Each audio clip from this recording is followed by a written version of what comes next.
नमस्कार, आदाब साथियों। आप सभी का एक बार फिर से मेरे YouTube चैनल में बहुत बहुत स्वागत है।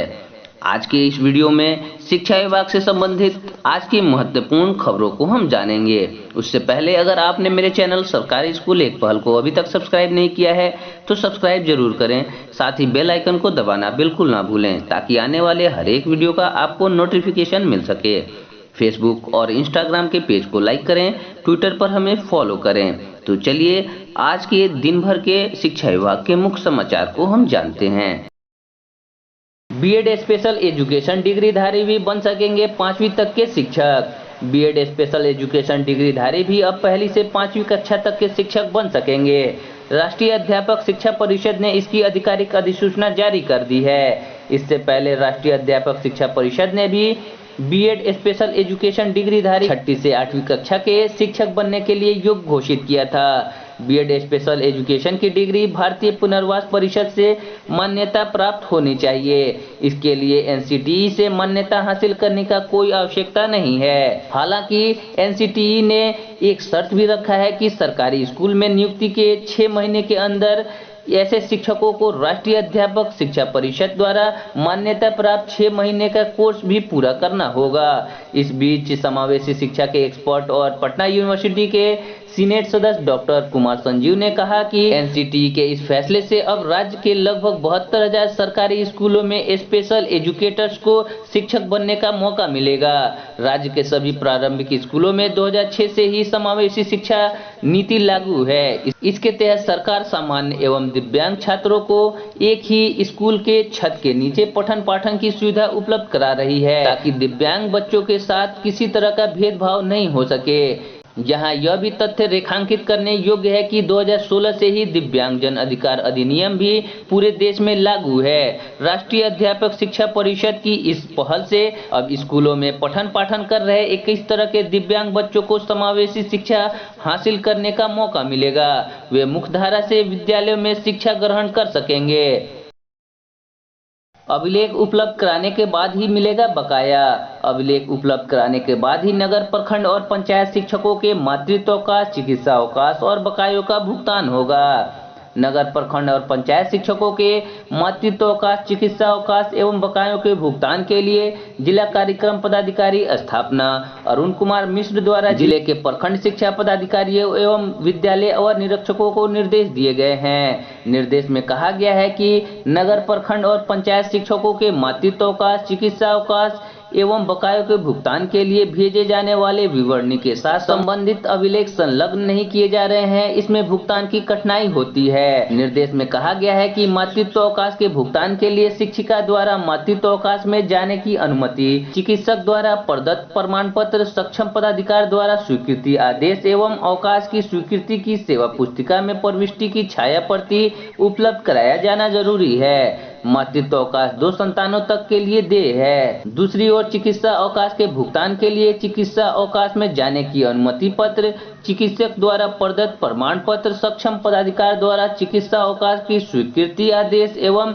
सेवा पुस्तिका में प्रविष्टि की छाया प्रति उपलब्ध कराया जाना आवश्यक है। इसी प्रकार बकाया वेतन आदि के भुगतान के लिए बकाया वेतन आदि के विवरणी के कारण स्पष्ट रूप से अंकित करने का निर्देश प्रखंड शिक्षा पदाधिकारियों एवं विद्यालय और निरीक्षकों को दिए गए हैं। साथ ही संबंधित अवधि के संदर्भ में आदेश से संबंधित अभिलेख भी संलग्न करने को कहा गया है। प्रखंड शिक्षा पदाधिकारी एवं विद्यालय और निरीक्षकों को हिदायत दी गई है कि अभिलेख उपलब्ध नहीं कराने की स्थिति में भुगतान नहीं होने की स्थिति के लिए वे जिम्मेदार माने जाएंगे। शिक्षकों ने मांगा दिवाली से पहले सितंबर-अक्टूबर का वेतन। पंचायती राज एवं नगर निकाय प्रारंभिक शिक्षकों ने दीपावली से पहले सितंबर एवं अक्टूबर के वेतन के भुगतान की मांग की है। शिक्षक अस्मिता बचाओ अभियान समिति ने कहा है कि दीपावली एवं छठ जैसे पर्वों को देखते हुए पंचायती राज एवं नगर निकाय प्रारंभिक शिक्षकों के सितंबर एवं अक्टूबर के वेतन का भुगतान दीपावली से पहले किया जाए। इस बाबत शिक्षक अस्मिता बचाओ अभियान समिति की ओर से प्रदेश प्रतिनिधि शशि रंजन सुमन एवं आनंद कुमार मिश्रा ने मुख्यमंत्री, शिक्षा मंत्री, शिक्षा विभाग के अपर मुख्य सचिव, प्राथमिक शिक्षा निदेशक एवं बिहार शिक्षा परियोजना परिषद के राज्य परियोजना निदेशक को संबंधित ज्ञापन में कहा है कि नवंबर के प्रथम सप्ताह में दीपावली एवं लोक आस्था का महापर्व छठ मनाया जाना है। इस महत्वपूर्ण त्योहार के मद्देनजर सितंबर का बकाया वेतन एवं अक्टूबर का वेतन दीपावली से पहले भुगतान करने की मांग ज्ञापन में की गई है। शिक्षक अस्मिता बचाओ अभियान समिति ने कहा है कि दशहरा पर विभिन्न जिलों के पंचायती राज एवं नगर निकाय प्रारंभिक शिक्षकों को अगस्त के वेतन से वंचित रहना पड़ा है। केंद्रीय विश्वविद्यालय में स्नातक 4 वर्षीय होने की संभावना। केंद्रीय शिक्षा मंत्रालय देश के सभी विश्वविद्यालयों, खासकर केंद्रीय विश्वविद्यालय में 4 वर्षीय स्नातक पाठ्यक्रम लागू करना चाहती है। एक तरफ जहां विश्वविद्यालय अनुदान आयोग विश्वविद्यालयों के साथ चर्चा कर रही है, वहीं शिक्षा मंत्रालय ने सभी केंद्रीय विश्वविद्यालय के कुलपतियों से कहा है कि 4 वर्षीय स्नातक पाठ्यक्रम लागू करने की योजना बनाएं। शिक्षा मंत्रालय चाहता है कि देश के सभी 45 केंद्रीय विश्वविद्यालयों में अब 3 एवं 4 वर्षीय स्नातक और 2 वर्षीय प्रास्नातक पर विचार मंथन शुरू होना चाहिए, ताकि इसे लागू करने की प्रक्रिया शुरू हो सके। मंत्रालय का कहना है कि यह पाठ्यक्रम पिछली बार 2013 में शुरू किए गए 4 वर्षीय स्नातक पाठ्यक्रम से अलग है। इस बार कई केंद्रीय विश्वविद्यालय को इनके नियमित 3 वर्षीय स्नातक कार्यक्रमों को संचालित करने की अनुमति होगी। साथ ही यह नई प्रणाली भी लागू की जा सकेगी। इसमें बार-बार छात्रों को कोर्स में प्रवेश लेने और छोड़ने का विकल्प उपलब्ध होगा। केंद्रीय शिक्षा मंत्री धर्मेंद्र प्रधान ने बताया कि इस बार नई शिक्षा नीति के तहत एक 3 वर्षीय डिग्री पाठ्यक्रम और वैकल्पिक 4 वर्षीय डिग्री पाठ्यक्रम उपलब्ध है। इसी तरह 2 वर्षीय और 1 वर्षीय प्रास्नातक पाठ्यक्रम उपलब्ध है। उन्होंने कहा कि सभी केंद्रीय विश्वविद्यालय के कुलपतियों से कहा गया है कि इसे कैसे करना है, इसकी आपको स्वायत्तता है। आज से 100% क्षमता से खुलेंगे स्कूल। आज से 100% बच्चों के साथ राजधानी के अधिकांश स्कूल खुल जाएंगे। अब तक अधिकांश स्कूल 50% बच्चों के साथ संचालित हो रहे थे। राजधानी के सभी प्रमुख स्कूलों में इसके लिए तैयारी कर ली गई है। सरकारी स्कूल पहले से ही 100% बच्चों के साथ संचालित हो रहे हैं। एसोसिएशन ऑफ पब्लिक स्कूल के अध्यक्ष डॉक्टर सीबी सिंह एवं कोषाध्यक्ष AK नाग का कहना है कि दशहरा के बाद सभी स्कूलों में सामान्य दिनों की तरह पढ़ाई शुरू हो जाएगी। अब तक अधिकांश निजी स्कूलों में आधे छात्रों को ही बुलाया जाता था। इसके लिए तैयारी काफी जोर शोर से शुरू हो गई है। एसोसिएशन ने सभी स्कूलों से आग्रह किया है कि कोरोना गाइडलाइन का पालन सख्ती से करें। स्कूल में किसी तरह का अनावश्यक ज्यादा भीड़ नहीं होनी चाहिए। जगह जगह पर सैनिटाइजर की व्यवस्था होनी चाहिए। स्कूलों में छुट्टी की ऐसी व्यवस्था की जाए ताकि गेट पर एक साथ सभी बच्चे का जमघट न लगे। इससे संक्रमण पर नियंत्रण होगा। टर्म 1 परीक्षा में सब होंगे पास, नहीं होगा कंपार्टमेंटल। केंद्रीय माध्यमिक शिक्षा बोर्ड के 10वीं और 12वीं के टर्म 1 की परीक्षा में कोई भी छात्र फेल नहीं होगा।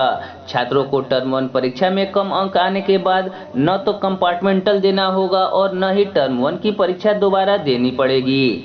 बोर्ड द्वारा परीक्षा के बाद छात्रों को अंक बताया जाएगा। इसकी जानकारी CBSE ने सभी स्कूलों को दे दी है। वहीं बोर्ड द्वारा 18 अक्टूबर को टर्म 1 और टर्म 2 की परीक्षा का शेड्यूल भी जारी किया जाएगा। किस दिन कौन सा विषय की परीक्षा ली जाएगी, नवंबर और दिसंबर में परीक्षा कब तक, ये तमाम जानकारी बोर्ड द्वारा सोमवार को घोषित की जाएगी। ज्ञात हो कि पहला टर्म नवंबर से दिसंबर तक और दूसरा टर्म मार्च से अप्रैल तक ली जाएगी।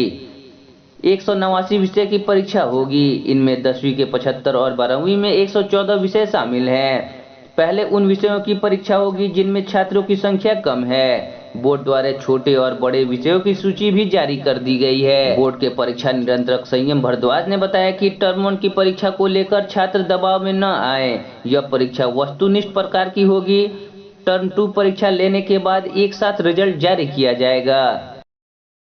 विभागों में पद आने के साथ शिक्षा अनुदेशकों की हो रही है नियुक्तियां। राज्य के अनौपचारिक शिक्षा के अनुदेशकों को माननीय उच्च न्यायालय के आदेश पर समूह घ के पदों पर नामांकन का क्रम पिछले 3 साल से जारी है। सरकार के विभिन्न विभागों, जिलों से जुड़े संस्थानों से जैसे जैसे पद आ रहे हैं, प्रतीक्षा सूची में इंतजार कर रहे हटाए गए अनौपचारिक शिक्षा के अनुदेशक का सामंजन किया जा रहा है। शिक्षा विभाग के जन शिक्षा निदेशक सतीश चंद्र झा द्वारा पिछले 2 महीने में 4 दर्जन से अधिक लोगों को नौकरी पर फिर से रखा गया है। निदेशक ने सामंजन निर्देश में साफ साफ कहा है कि वैसे अनुदेशक समायोजन के योग्य होंगे जिनको सेवानिवृत्ति की आयु 60 वर्ष से कम है।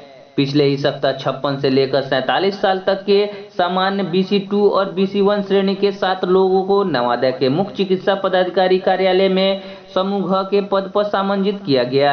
इससे पहले 1.5 दर्जन से अधिक औपचारिक शिक्षा अनुदेशक रहे मधुबनी, दरभंगा और समस्तीपुर जिले के मूल निवासियों को दरभंगा में ही समूह घ के रिक्त पदों पर नियुक्त किया गया।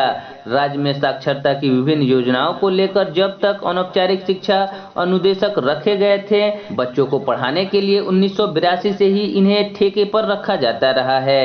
एक समय इनकी संख्या 1.25 लाख तक थी। इनके कामकाज को देखते हुए 30 केंद्रों पर एक सुपरवाइजर रखे गए थे। कालांतर में अनुदेशक और सुपरवाइजर दोनों हटा दिए गए, जिसके खिलाफ दोनों ही कोर्ट चले गए। प्रदेश में एनडीए की सरकार आई तो हटाए गए सुपरवाइजर बीईओ के पद पर बहाल हो गए। अनुदेशकों ने अपने कानूनी लड़ाई तेज कर दी। हाई कोर्ट में सुपरवाइजर की तरह उन्हें भी बहाल करने का आदेश दिया गया। इसके खिलाफ शिक्षा विभाग सुप्रीम कोर्ट गया। कोर्ट ने हाई कोर्ट के आदेश को बरकरार रखा। मास्टर ट्रेनरों को विद्यालय में योगदान करने का निर्देश। त्रिस्तरीय पंचायत चुनाव के लिए चुनाव कर्मियों को प्रशिक्षण देने के लिए प्रतिनियुक्त मास्टर ट्रेनर को विद्यालय में योगदान देने के लिए विनियमित किया गया है। इस मामले में जिला कोषांग के सहायक नोडल पदाधिकारी सह जिला शिक्षा पदाधिकारी मिथिलेश कुमार ने चुनाव कर्मियों के लिए प्रतिनियुक्त मास्टर ट्रेनर को 18 अक्टूबर तक अपने विद्यालय में योगदान करने को कहा गया है, ताकि विद्यालय में पठन पाठन अधिक समय तक प्रभावित न रहे। इस शर्त पर सभी मास्टर ट्रेनर को विद्यालय में योगदान के लिए कहा गया है कि अगले चरण में चुनाव होने पर या आवश्यकता पड़ने पर आप सभी को पुनः बुलाया जाएगा।